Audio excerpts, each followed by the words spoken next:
যেহেতু আসছি আমার ভিডিওটা দেখেন, অনেক সুন্দর এটা ভিডিওটা দেখি কবেন, অনেক সুন্দর।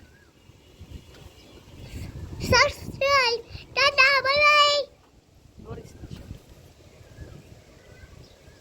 হাই গাইস, আমার ফালাক যে আমার ভিডিওটা দেখতে চান, লাইক কমেন্ট ভিডিওটা লিখে যান। দেখেন কত জায়গাটা সুন্দর, আমার জায়গাটা কত বাতাস, আমার জায়গাটা কত সুন্দর, আমার দেশটা অনেক অনেক সুন্দর। হাই হাই বিয়ার, আমি অনেক একটি ভিডিও নিয়ে আসলাম। আপনারা ভালো আছেন? আমিও ভালো আছি। দূর থেকে কত আমনি কত সুন্দর লাগতেছে, এটা অনেক দেখতে ভালো লাগে, আবার খাইতেও ভালো লাগে। মিষ্টি, আমার খাইতেও ভালো লাগে, আবার মজা। আমার মেয়ে বলতেছে ও নাকি আজকে কথা বলবে, তাই ওকে একটু কথা বলতে দিলাম।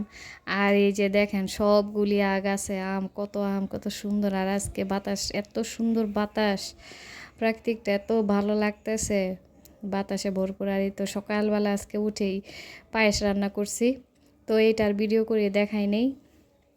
এখানে রান্না বসাই দিছি, এখানে ঢেঁড়স ভাজি করতেছি, আর এই রান্না বান্নার আয়োজন করলাম। আর সকালবেলা থেকে শুরু করতে হয় রান্না বান্না। আমাদের এখানে আবার কিছুদিন ধরে গ্যাস একটু কমে যেতেছে। আর এই যে এখানে একটু গরুর মাংস রান্না করতেছি মাটির হাঁড়িতে। আমার এই হাঁড়িটার মধ্যে রান্না করতে খুব ভালো লাগে, মেলা থেকে কিনে আনছিলাম এইটা পাতিলটা।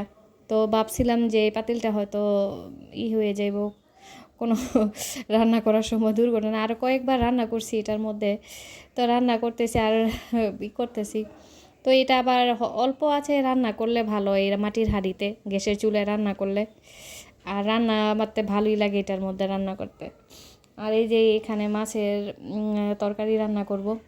আর ডাটাগুলি কত সুন্দর সবুজ, ডাটাগুলি খেতেও খুব ভালো লাগছে অনেক। আর অনেক দিন পরে এই ডাটা না রান্না করতেছি। আর অনেক দিন পরে যে কোনো সবজি হোক, অনেক দিন পরে পরে রান্না করে খাইলে খুব মজা লাগে।